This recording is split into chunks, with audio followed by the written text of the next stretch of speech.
This is the continuation of our webinar from the previous month, evaluation criteria, and today it's a bit of a Q&A. So what are the topics and pieces around evaluation criteria that you want to ask? And the people you have spoken, and we've had lots of feedback and lots of questions come in as part of the registration process for this, and we'll try and cover them off.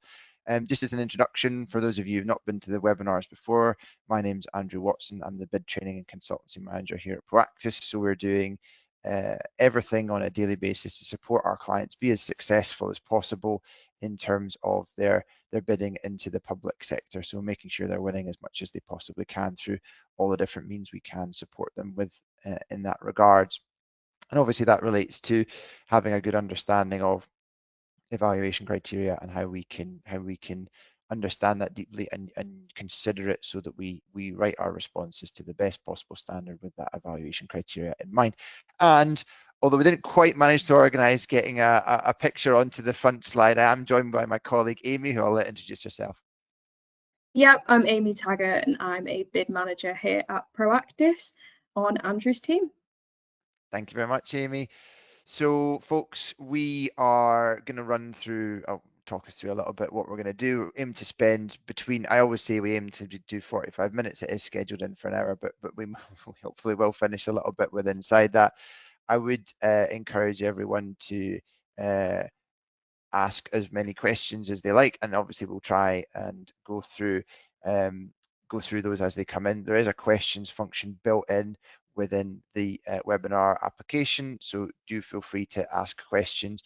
We're looking for your questions about anything relating to evaluation criteria, and we're also looking for later on if you want to punch in evaluation criteria, be that, you know, what's the scoring, my 1 to 5 or my 0 to 10 scoring against quality questions that you've been faced with, and we can give you our kind of on the fly take on how you would go about looking at those and covering those off, etc., etc. So that's the kind of idea. Please do interact, and we'll also cover off some existing questions. So in terms of the format for the webinar, I'll do a very brief introduction, just a little bit of a recap on some of the stuff we went over last month. We've kind of clumped together different hot topics that we asked people to ask questions at the start of the webinar. So we kind of categorized or grouped those together into hot topics, where areas broadly around evaluation criteria where people are asking lots of questions on. So to try and give as many of you as much value, we're trying to run through all those, having grouped them into topic areas. We'll also look to take some live questions from you guys across the course of the webinar. So if you do want to ask any questions, don't feel you need to wait to that section. You can punch them in the chat. I'm monitoring that as we go through. And then if people want to put in evaluation criteria, anything like that, you know, any examples, if you're looking through some tenders you're working on or some ones you worked on recently, you can punch those into the questions function. Hopefully it'll take the word count or the character count, and we can try and spin through those and give some guidance as to how we deal with them as we go up, and then we'll just kind of round things off after that. So hopefully that's okay. The standard thing that happens when we start the webinars is people will normally ask, do they get the slides to be sent out? So we don't typically send out the slides, but what you will get is access to the recording, and you can kind of watch it back at your leisure and make sure you're comfortable with everything that was covered and got all you needed to from the webinar. So you'll get a link to tell you where that's being hosted shortly after the conclusion of the webinar. Okay. So hopefully that's all fine. Like I say, folks, do punch in your questions as you're going on. Very top level. Again, a lot of people on this webinar would have been on the previous one. Just as a recap about how buyers actually score bids. Okay, so just the key bit there is the satisfies the contracting authority's requirements and best satisfies the award criteria when assessed by reference to the assessment methodology under etc. etc. So just as a recap, there's always going to be an evaluation criteria, and there's always going to be components that in collective add up to how they're going to assess the suppliers who are applying for things. And the more deeply we understand them, the more deeply we understand the relative weightings, how you achieve well across the different categories, the better place you're going to be. And obviously that's what a lot of the questions that we've received are relating to aspects of that. Okay, so that's where we are. That's what we're looking to understand and to progress in terms of how we're doing this. So moving on then, what were the hot topics across all the registrations that came in, the things that people were asking about? We've kind of grouped them together. So I believe the first grouping, there were quite a lot of questions about this interplay between innovation and high scoring across your bid submission. So these were a few of the questions that we pulled out that related to innovation as it relates to scoring across your submission. So Amy, I think you were going to field this one, weren't you? What are your thoughts? What are we saying around the evaluation criteria, around the piece around innovation, which comes up quite frequently? Yeah, so with that first question that's on the slide, where they've asked if it's encouraged and how it'll be evaluated, innovation is absolutely encouraged, and it's a large part of the most advantageous tender model that evaluators use to score your responses. It's about going beyond the requirements and offering the best value. It's all around your win themes, your USPs, and it's where they're looking to see where you stand out as an organization and the value that you'll bring. With innovation, it's a good idea to be creative, to stand out, but you really need to be strategic with it in order to score highly. They're not going to score you high just based on you stating an idea. You really need to talk about how it's relevant to them, link it to the organization's objectives. It needs to come across as something that's deliverable. It needs to be realistic. And it also needs to demonstrate that it doesn't carry any risk. So the whole sort of thing around innovation is confidence, reassurance, and showing them that you can offer the best sort of solution to them. In terms of identifying your innovation and your win themes, those core differentiators, when shaping that, a good idea is to have a look through the tender pack. And in the tender pack, specifically the ITT and the specification, you'll be able to find their objectives, their priorities, and their mission. And this is where it ties into making your innovative solution relevant and being able to hit those full marks in the evaluation period. So it's having a look through the specification, the ITT. Sometimes it isn't as explicit, the background and the objectives. So I'd also recommend doing some research. So if you have a look on their website, if you have a look at any other publicly accessible information. So for example, councils publish their annual strategy. You might be able to find some reports and some articles online. So I'd recommend doing that. But to be honest, you should probably do that anyway, because evaluators like to see when you've done your research. So not only seeing that your innovation is relevant, but also showing that you've really familiarized yourself with that organization and you've designed a solution around what they're really looking for. When it comes to actually writing your responses and putting that relevant solution in there, make sure that you introduce it really early in your response. If you're able to put together an executive summary, then it's a good idea to put that in there. But if not, just introduce it as early as you can in your responses and weave them throughout. You want to reiterate your idea. You want them to remember your idea. You need to emphasize what your innovation is, because they will then remember your response. They'll look back after the evaluation and think, do you know what? They really stood out for that idea. So make sure you're constantly sort of boasting about it. I'd say don't be afraid to be confident about it. Then you'll have the highest impact. As I said, they'll remember you.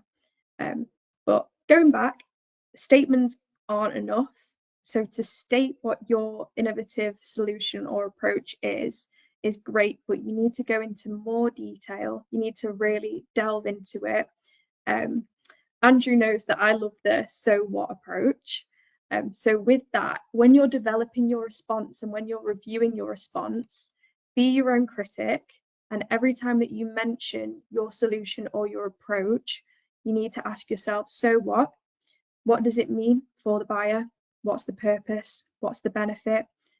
Really go into explaining it, because it's great to see an innovative solution, something that stands out, but they really want to see the benefit. You want to explicitly state that. So connect it to those benefits, and to go even further, connect it to evidence. So your solution needs to seem as though it's deliverable. It needs to seem as it's going to have successful outcomes. So if you provide evidence in the form of a case study or data, you're providing them with that reassurance that it's going to have successful outcomes for them. And again, that contributes towards you getting that higher score when they're evaluating it. You could also talk about the story of how it was introduced, how you developed this solution or approach, why you developed it. You can link it to continuous improvement, because evaluators love to see that you have a drive for continuous improvement. So you can play on that with your innovation as well. That last question about SMEs is also a good question. It's something that SMEs worry quite a bit about, because if you sometimes think about larger organizations, you'd assume that they have more resources to be able to deliver bigger sort of ideas, more creative ideas. However, it's not necessarily true. Play on your strengths, because there are plenty of advantages that smaller organizations have over larger organizations too. So added value doesn't rely on size and scale. As long as you can propose a creative, imaginative, sort of standout idea, and you can tailor it to the buyer's needs, you can make it relevant, and you can reassure them that it's going to have successful outcomes, then you can absolutely compete with larger competitors. There's no reason why you should lose out on an opportunity to be competitive, to win. So the answer to it as a whole is just making sure that your idea is something that's unique to you, that stands out. It's also strategic. There's been thought put behind it. It's reassuring. It gives them confidence, and to just be brave, boast about it. Don't be shy about it. Just make sure that it's a standout piece and weave it throughout. Thank you very much, Amy. I think like obviously the advice, it's very difficult for it to, you can see a lot of the advice, it kind of it extends beyond the specifics, because obviously we don't just look at one bit in isolation, right? So we're kind of, you're obviously giving guidance to how to improve, and it's like you can see that it impacts, there's bits that overlap in other parts of the process as well. So we don't tend to look at things like just in a silo, and we have to, when we're doing bidding well, it's like it's looking at that end-to-end process. But obviously those were some brilliant specifics in terms of how to be thinking about it within innovation, and also how you think about that within that sort of end-to-end process, how you maximize this bit of it within that end-to-end. So thank you. There were quite a lot of questions relating to social value, and how to maximize marks against sort of social value ones, social value evaluation criteria, etc. So social value is a bit a sort of specific topic, but let me just run through some of these points that were um, that were included or were covered off. One of the things I was wanting to say on this is it's worth noting whether or not there is a separate evaluation criteria. Like, is there a separate scoring criteria for the um, social value questions against the other quality questions, or have they all been put in together, which will give you some indication of, okay, well, obviously, if there are different like a scoring grid for the social value ones, they are looking obviously for something quite distinct, and it's not just kind of lumped together. So do bear that in mind and say, okay, exactly what is it looking for? Be really clear on the evaluation criteria for social value. Exactly what is it that they're looking for, and in what way. What you typically, people are not picking up on enough in terms of social value criteria is that level of confidence and reassurance. Actually, some parallels with some of the stuff Amy was just discussing, but the level of confidence and reassurance that you can provide that the social value commitments that you're going to that you're making that you're able to deliver against. So look at what the wording is around them, but that's going to be really an important point in terms of how do I successfully get the most scores. So really do interrogate what how the evaluation criteria has been set up for them. What is it that they're specifically asking for them against?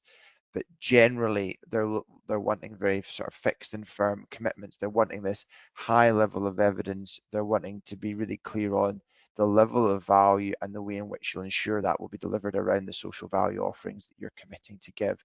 And the criteria typically will be set up to try and award the most marks for the people that are able to give that really comprehensive view of the benefits will be social value benefits from us being awarded the contract will be X, Y, and Z. So it's really that kind of framework of thinking that's really important for specifics for social value. There's obviously questions about how do I just score better within social value that's come up quite a lot, especially if you're, not local and stuff like that. Again, you need to look at it through the lens of what is the criteria that's set up. Is the criteria set up to award heavily against the monetary value that you can commit to, or is it more set up against the story that you're telling and actually how you will deliver against that commitment? So it's a really important point. So how have they weighted it? So you'll sometimes see for social value ones where the scoring is entirely on the level of financial commitment that you make, and actually it's just for information about how you'll deliver it. Sometimes you'll see them both get an equal proportion of the weighting. Sometimes you'll see the weighting being more towards they want the reassurance, how will you deliver the social value versus actually the scale of it. So look at those component constituent parts in total, in aggregate, to drive you to understand, okay, well, how should I be structuring this? What is it they're looking for? What's more important? Is it the strength of the plan that I put together, or is it the level of the commitment, or is it a combination of both? So you will see all these different combinations around social value. So don't treat each one the same and go, I can just really rate a really great answer. Your actual level of commitment, you should be thinking about adjusting it based on actually how that evaluation's been set up against the social value questions. Okay, so it's really important to kind of get really, really clear on that one. And just think about that a little bit more holistically and be really clear on the commitments that you're making. Just as an aside around social value point, unless it's explicitly being asked for, you get very little, if any, credit for just saying the things that you deliver in terms of social value as is. And unless it specifically says otherwise, you're being asked about the social value commitments that you're willing to make as a direct result of being awarded this contract. So not the things that you're doing in the background already. You won't get credit for those. So don't get the two things confused. Again, look at the wording, look at how the criteria has been set up. It will make it clear what they're looking for and what's appropriate. Okay. The bit around about where you don't have a big local footprint, you have to get creative. You have to work with others in your business and understand um, what are the type of commitments that we can make. It's a business decision about what levels of commitment in what ways we can make. So it's not for a bid writer and a bid manager, a bid writer in isolation to be doing that. It's a company-wide decision because it's going to have implications on the commercials that what your margins are going to look like from the project, about how you're spending time, how you're spending resources. So it's a sort of senior decision maker piece to really kind of bottom that out. So do it as a kind of collective exercise.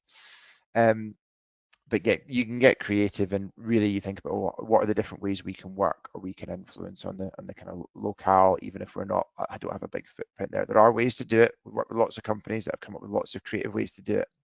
What's appropriate for the vertical that you operate in, what's appropriate given the nature of the goods or services that you provide. In terms of restrictive word counts, I mean, obviously this is a bit specific to social value. That's the lens through which this question's been asked, but it's a broader point potentially about restrictive word counts and how to get the most from evaluation against those.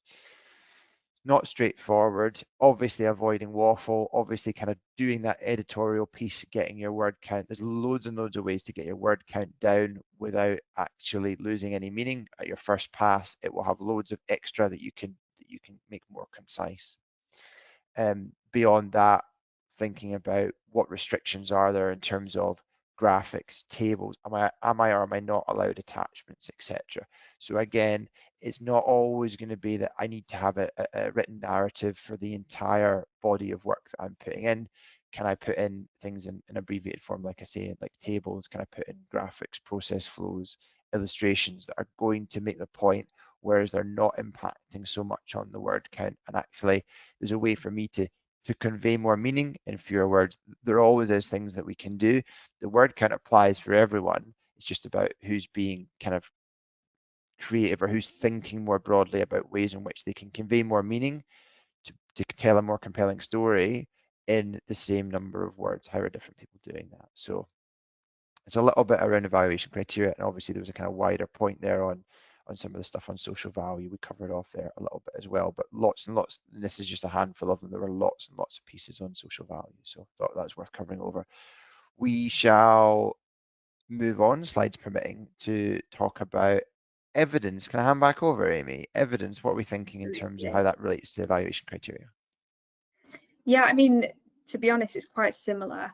There is a question in there about how to best provide evidence within a written response where attachments are not permitted.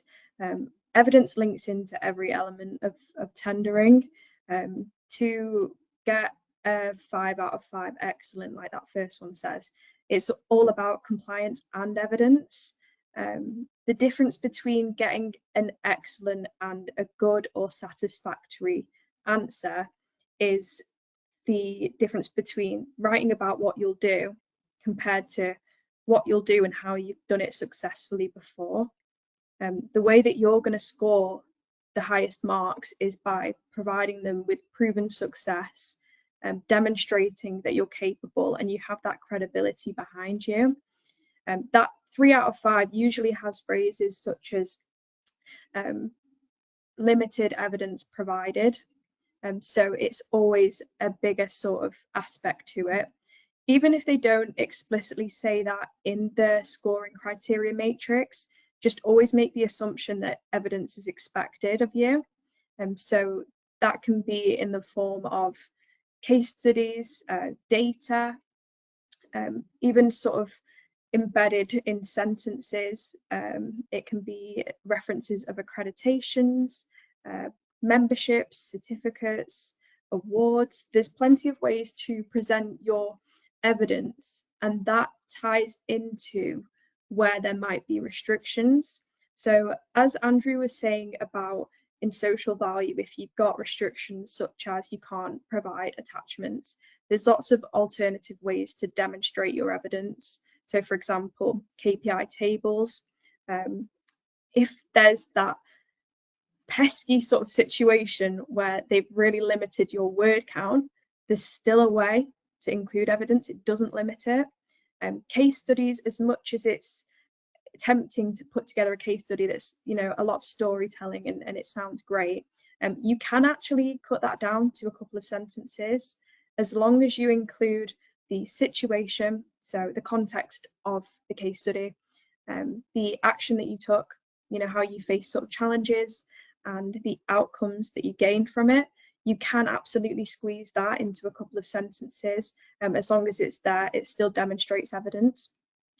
Again, you can embed it into a sentence. So if you're sort of talking about a feature that you've got and you want to talk about the success of it, you can simply say, for example, in 2021, we introduced XYZ and the outcomes were XYZ. You know, it can just be a sentence. Data can also just be a sentence. You could talk about KPI achieved in the last reporting period. Going back to social value, you can just say your carbon emissions from the last reporting period. That still stands as evidence. Stating accreditation names. If you have awards, state that in there. So as long as you're putting something in there, then it all stands as evidence. It all contributes towards that 5 out of 5 mark. In terms of what buyers would prefer to see, if they prefer to see case studies or data like that last question says, the answer to that is all of it. It isn't restricted to sector. all types of evidence are universally applicable. So case studies, data, accreditations, any type of evidence is applicable to all. The only time that it would be sector specific would be for particular accreditations that demonstrate that you're sort of an expert in your field, things like that. But honestly, there's no limit to it. As the more evidence that you can put in there, the more successful your responses are going to be. Thank you very much for that. It's a real pivotal piece, and it's really the body of evidence that you can include within your answers is really one of these things that will, as Amy's saying, like really elevate responses into the higher levels. So really good that a lot of people picked up on it in the questions, and there are lots of ways to make sure it's embedded in, but it's one of the things that you're going to see requests for across the evaluation criteria, and it's going to be one of the things that's so important for getting into those kind of higher reaches in terms of your scoring. There were quite a lot of questions around about structure and how to sort of structure responses to sort of max out against evaluation criteria. Amy, what are your thoughts? Structure really just goes down to the basics of evaluation. So it ties in with compliance. Scoring full marks relies on you answering every element of the question. You don't want to lose them whilst they're reviewing it. You want to make it clear and easy to read. The main thing is sort of making sure that everything that you put in there works in the evaluator's favour. It can be easy to just sort of structure it the way you want to whilst you're in sort of a flow of writing, but the best thing to do is just be really sort of stringent with it. Use the question to guide your headings. A lot of the time you'll have questions that have multiple questions within them. It can be just like one question and then loads of bullet points, and it can be sort of tricky to structure it and think, how am I going to fit all of this in here?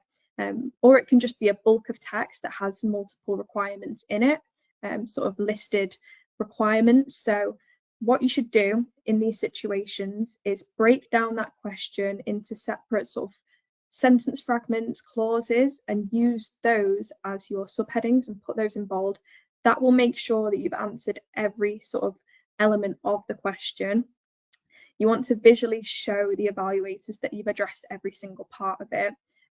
If you are in the flow of writing and you sort of forget a certain section of it, then that's going to instantly lower your scoring. It's going to lower your chances of getting a 5. So it's really important to get those basics down. There's that question about what they like to see and what they hate to see. I don't want to say hate, I'd probably say what they would prefer not to see. But what they would like to see is that every part of the question is answered in the order that it's asked. So when you're in the flow of writing, in the bullet points, it might have the first section being, for example, tell us about your organizational structure. And then the next part will be talk about your product and your methodology. And then after that, it might say, talk about your stakeholder communication process. In an example like that, you'd think, well, the first and third part would sound better together, and it'd be best to introduce it with the product. But it can confuse the evaluators. You want to make it easy for them to read, to have a look, chronologically and see that you've answered every single section. So always just follow the structure. As sort of frustrating it might be, just make sure it's all separate, it's all concise in separate paragraphs. They also want to see headings and subheadings that reflect the wording and the phrases from it. So avoid phrasing on your own, changing up the wording for your subheadings.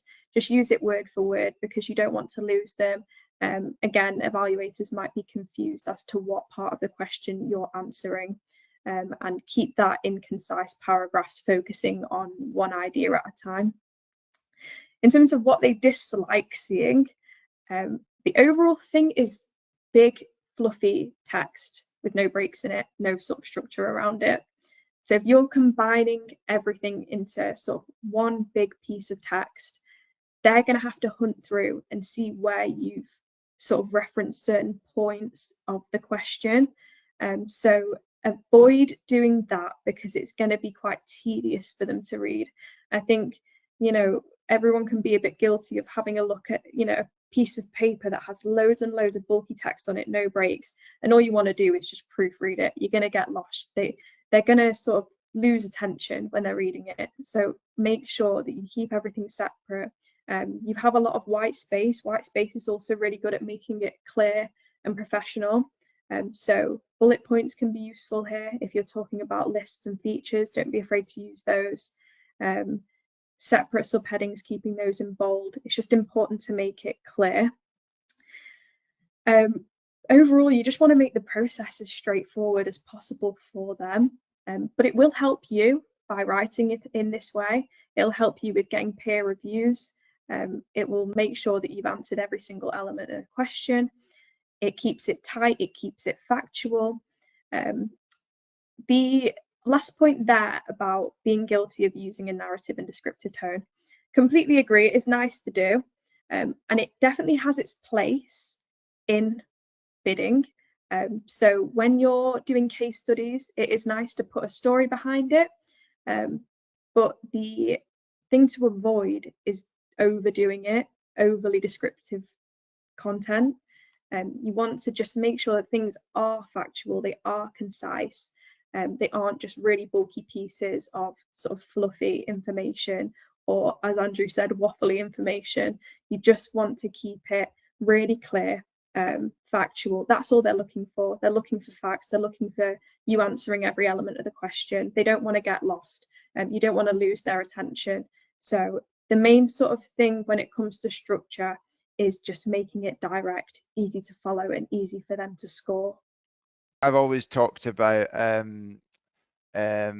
like, the evaluators don't want to be performing kind of like mental gymnastics to get to the point where they can understand how wonderful your answer is, and you don't know, like, when someone's doing the evaluation, you don't know how many of them they've read. Yours might be number 15 and they've been at it all day, and they're, maybe they're losing the will a little bit, and a really well laid out, really well structured response is just going to resonate a whole lot better than one that's a little bit more hard, more challenging to follow. So yeah, totally agree with that. Really good stuff. We've had, there have been some live questions come in. A lot of them we've kind of covered off already, or they're really similar to what we've got, but there is one that's come in. So I know I'm jumping around a little bit, but just to read that out, and then we can have a go at answering it. When answering each question, should we assume that the responses are shared among different people so that repetition is needed and should be included in some sections of the if the document not being read as a whole? So we can say, if I understood the question correctly, I can say absolutely factually, there can be occasions where certain people will be responsible for evaluating some of the answers, but not all of the answers. So if we accept that as the premise, then we have to answer each question in its entirety, without assuming that the evaluators are going to refer to or have access to information. Their process will be, or should be, to look at the strength of the answer against the question in reference to the evaluation criteria, the scoring that's been laid out that they're working against, and do that, actually look at that in isolation. So that's what they should be doing. So don't worry about repeating certain aspects. If the way in which the questions have been laid out, there is relevance for one of your responses, and then there's relevance for talking about it in another response, that is okay, because each answer that you provide has to, in itself, in isolation, be a really high quality response against the question that's been given. So there's not an issue around about repetition.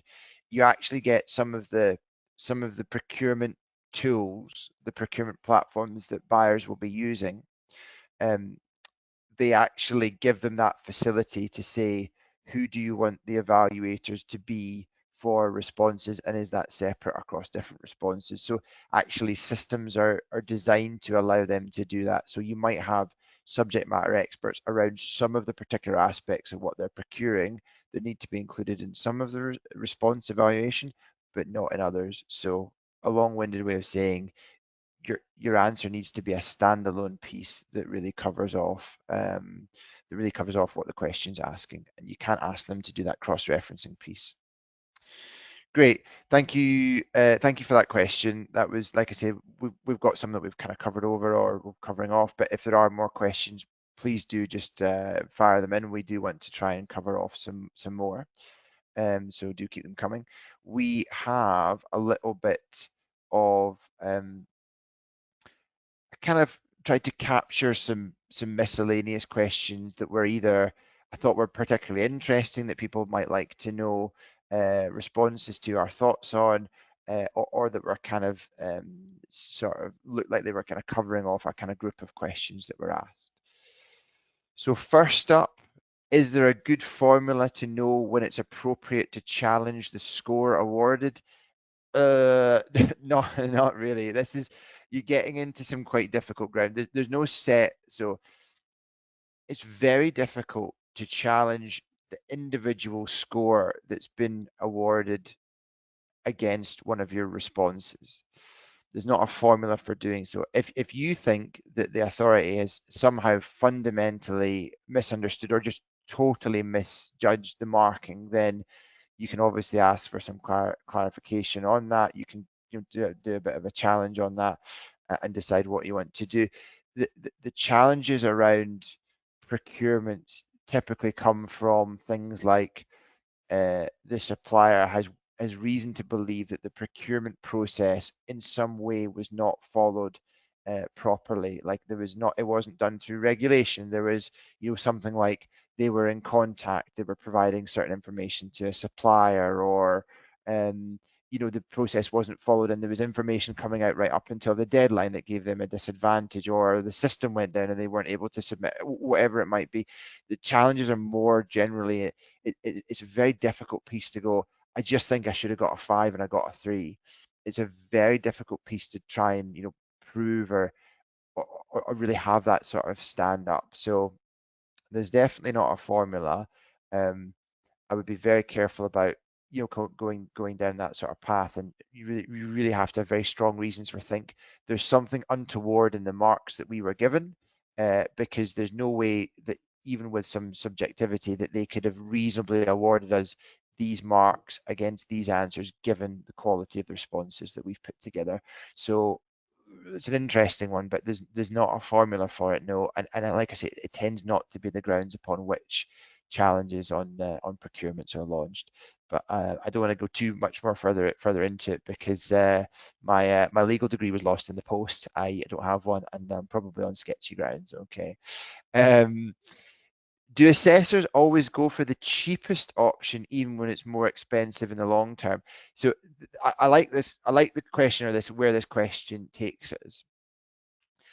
There's the bit around, we talked about evaluation criteria, and that's obviously what the whole piece of the webinar is on. So evaluation criteria in terms of what proportion is price versus what proportion is quality. It will give us an indication of what's important to the buying authority and how they feel that should be apportioned. Okay. If they were determined to have just very cheap or the cheapest option, then you can weight the submission, the evaluation very heavily towards price instead of quality. You can, if you've got a price that you need to stay under, you can obviously put a contract value cap ceiling on the tender, so that you have to come in under that price. So there are ways of obviously of limiting price. The bit about even when it's more expensive in the long term is an interesting one. So typically, we're not going to have anything explicit across the evaluation criteria which talks about, sort of total lifetime ownership, total lifetime, total costs over the course of lifetime, or total objective costs. So it doesn't typically, there's nowhere where you can go, okay, that is cheaper, but the lifetime cost of having that system is going to be £100,000. So where do I put the £100,000 in my commercial? Typically, there's not going to be anywhere to put it. So you have to make the case and talk about the level of savings as compelling as possible within your written responses, because there's not an obvious bed for the actual figures to sit within, if that makes sense. Okay, so but you absolutely, if you can demonstrate that even though your solution is more expensive, if you can demonstrate in your narrative and talk about total cost of ownership, if you can talk about how that will be significantly lower as a result of the way in which you do things, about what the savings would be off standard, you, there's not a figure place to put them, but you can put them into the quality of the relevant questions, responses to the relevant questions, and that should be more compelling in terms of getting them to think about it. But it's actually quite an interesting point, because there's not this obvious place to pop in stuff around total cost of ownership. So include it in your narrative and use it to sort of drive up the value you're talking about. Is it worth bidding if you don't have 100% of the valuation criteria and experience? So this is again a bit of a bigger topic. If you don't have 100% of the evaluation criteria covered, I'm going to take that as, it's a difficult one. If there are particular responses, each response, the scoring matrix for quality responses might talk about innovation or value add. You might have some responses that you just cannot find anything to talk about in terms of innovation, whereas that's what you need to get a full score, 5 out of 5. It's not to say that you should then walk away from the tender when you first see that, but you obviously want to limit the number of responses where you can't demonstrably do the thing that you're getting into the top scoring category against. Okay. In terms of, do you have the requisite experience? That's more on how have I assessed the requirements, the specifications within the ITT versus what I'm able to deliver. So that aspect around experience is maybe less so around about the scoring criteria themselves, and more about am I able to submit like a kind of compliant bid? Do I have the things I need in place? Obviously, just generally with you need to have good experience to win a tender. So you need to be able to draw parallels from the work you've done in the past and what's being asked for. And the more parallels, the closer they are, then the more likely you are to win the work, as long as you articulate it properly. The last one on the screen there, folks, is the wiggle room. So how can bidders tackle wiggle room evaluators, including evaluation criteria, e.g. sufficient detail? So again, remember, you're in a competitive process, but the playing field is the same for everyone else. So the sufficient detail that you have to provide is across your 2 pages, um, uh, in the same way that everyone else has those 2 pages. So do the things that we talked about earlier on in terms of be clever about what can I include. Are there ways for me to convey information that are more brief than, for example, narrative? Can I put in a table or an illustration, for example? What I wouldn't do is, if you've specifically got an instance with 2 pages, don't just gum it up, like don't remove any of the paragraphs, don't remove any breakages in it just to get it to go on 2 pages. They will still expect it to be it reasonably well laid out. So don't abandon that, but you're under the same constraints as everyone else. So it's about, have I done that editing process? Have I made it more concise? Have I signposted which parts of the response I'm asking? Have I signposted the sufficient detail against the specification? So have I made, for example, a very nice little table where I'm saying all of the different aspects of the specification that I can meet or exceed, and then a very short way to say it. So I might be able to cover off 12 different specification points in a little table that would have taken me, a page of detail to provide that, a page of writing to provide that detail as in the narrative form. Maybe I can do that in half the space in a table. So get clever, get creative, use the tools that are available to you to do these type of things, so you can put that as that sufficient detail in across the confines that you have. It's always going to be subjective. Evaluation process is subjective against quality responses. But if you've done enough, have you provided the detail that you wanted to, that you think is compelling enough to land you squarely in that top scoring category, however it's been defined. Okay, just looking at the other questions. Someone's asked, "Ooh, do I want to get into this?" We'll see. I'll get your thoughts on this as well, Amy.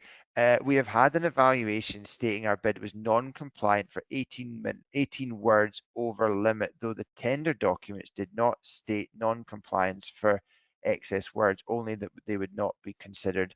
Can this be challenged, and how? Ugh, right. So one of the things I would say is that if there is a word limit, this is not specific to evaluation criteria really, but if there is a word limit given, do not exceed it under any circumstances. It's really not uncommon for your whole response to be disqualified if you gain basically nothing from adding in extra words, because it looks like the very best case is you're just not following the guidance that's been given out. The worst case is you get disqualified, as it's been in this case.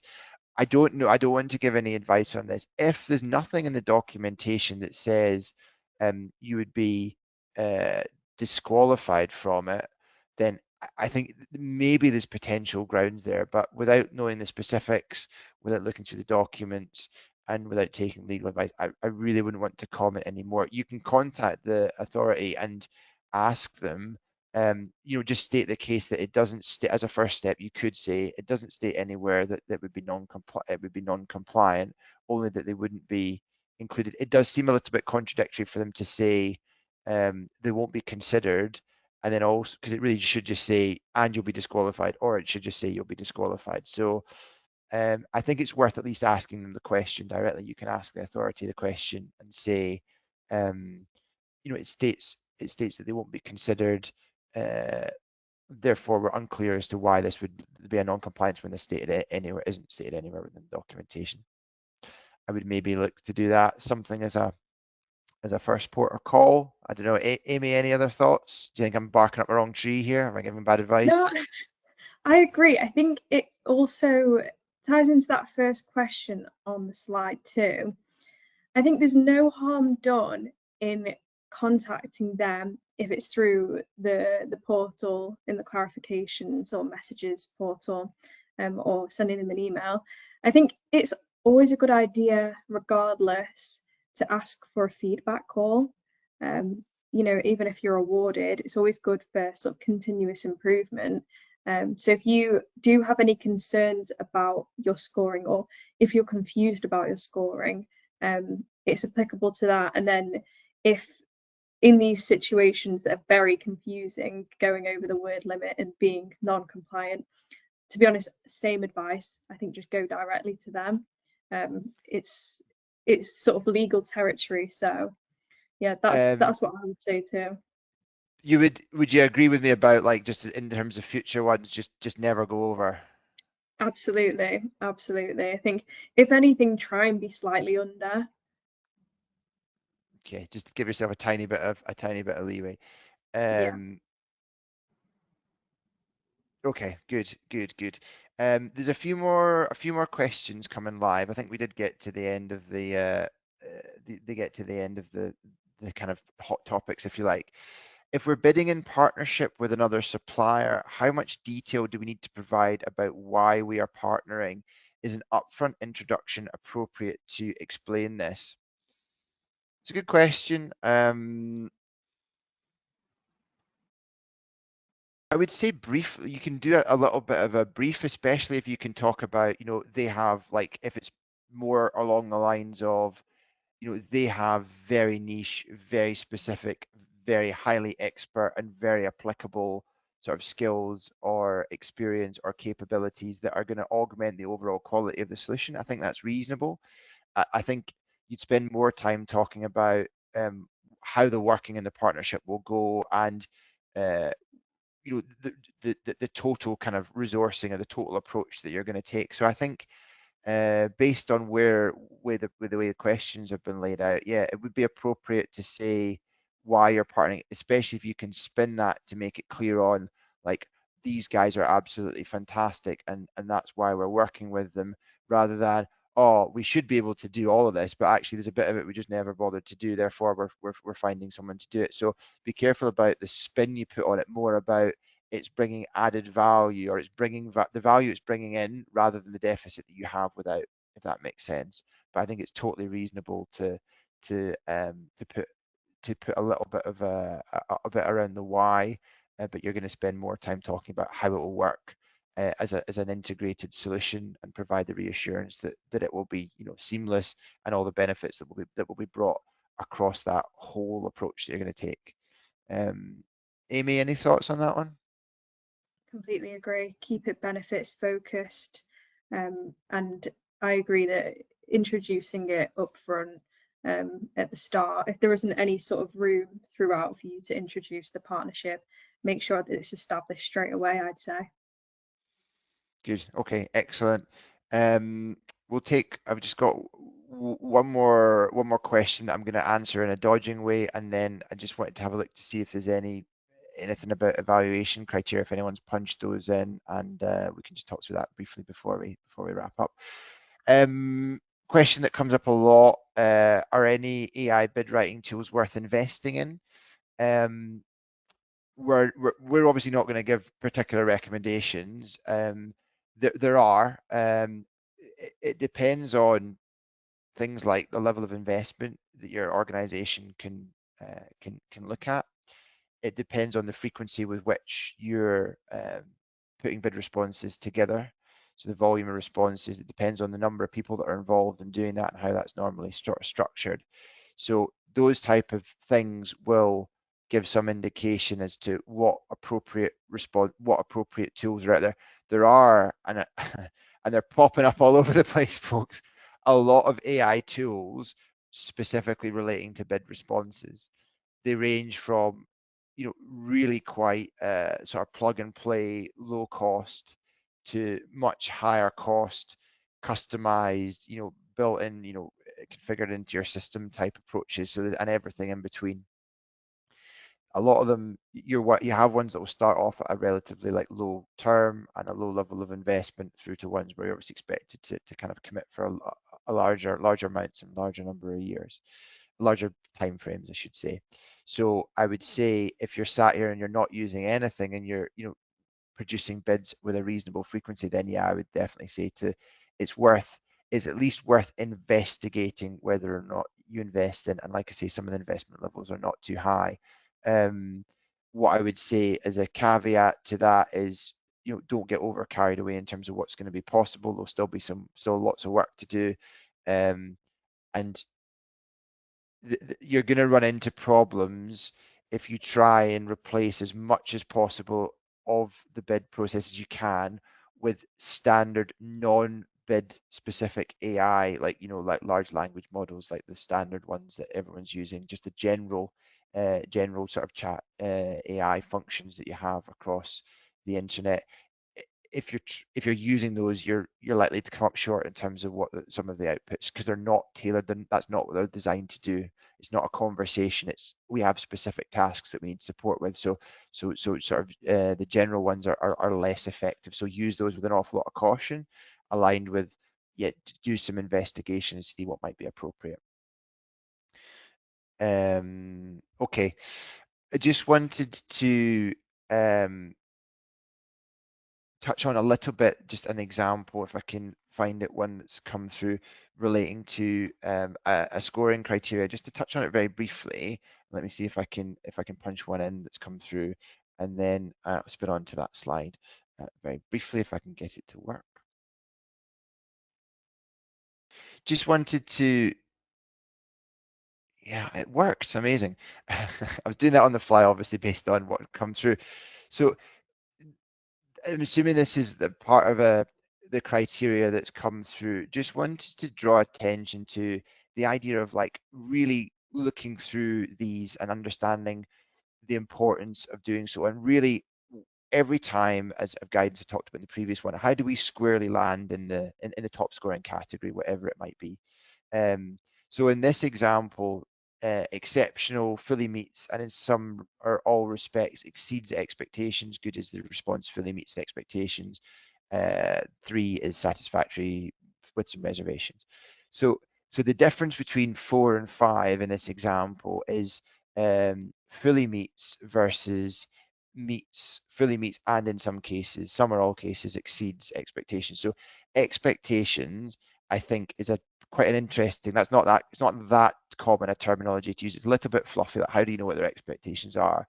But certainly I would use as a proxy for expectations, what is everything that they've asked for, i.e. anything that they've asked for you to do in relation to the delivery of the service, of the goods or the services.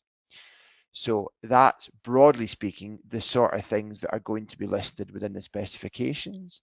So the difference between a 4 and a 5 from this criteria is going to be able to say, here are, here's, I think, all the relevant things are the things that you would reasonably expect us to do relating to this aspect, relating to this answer. Here's confirmation on how that we meet all of these things, and here's confirmation on how of the different things that we actually are able to exceed, for example, the specification against. Okay, so Amy was talking about not earlier on about not being shy, being quite upfront, and being prepared to be kind of almost boasting in terms of the stuff that we do if we can back it up with evidence. But in this, against this criteria, we need to be explicit that we're able to exceed their expectations. And like I say, I would use what's written in the specifications and across the tender documents in terms of what they have asked us to do. What we can do above and beyond those things is what's exceeding. And actually, it's a little bit, if we were able to exceed one expectation that was relevant to that response, would that get us a 5 versus a 4? Ideally, we want to be able to list as many as possible, and ideally, uh, all of we can say, actually, we can go beyond all of the things that you could reasonably ask us to do here based on the specification, how it's been laid out. So being explicit about that, that's the signposting we're talking about, making it really, really clear. Amy, any thoughts on that one? I agree. I think the difference between a 4 and a 5 is about the added value that you can bring, what goes beyond the standard scope of it, what can you sort of bolt onto it, to be honest. So I completely agree. I think that's sort of the main difference between a 4 and a 5. Okay, excellent. Thank you very much. Conscious of time, folks, I have this terrible habit of saying we'll typically finish early and not. We will try and reach out. I know there were a few questions. There were actually quite a lot of questions that came at the end that we're going to run out of time to kind of cover off. There was a good, really big crowd on the webinar, so thank you for all the questions and participation. We'll try and reach out to people individually just to make sure questions are answered, they're happy with what we've covered off. If you do want to carry on the conversation around, specifics, evaluation criteria, if you want to discuss any support that we might be able to have and just to have a conversation around that, we're very happy to do that as well. Contact details, bid support at tendersdirect.co.uk is on the screen. We will send out that follow-up email that will get you access to re-watch the Q&A as well. And I believe we're going to be back, maybe take a break in December and be back with webinars come the new year. But for now, really appreciate everyone coming on, listening to us across this. Really appreciate your contributions as well. So thank you very much for joining the webinar, for sticking with us, and for your participation across the piece. And yeah, in terms of webinars, we'll see you in the new year for the next one. Thanks so much. Thank you. Bye for now, folks.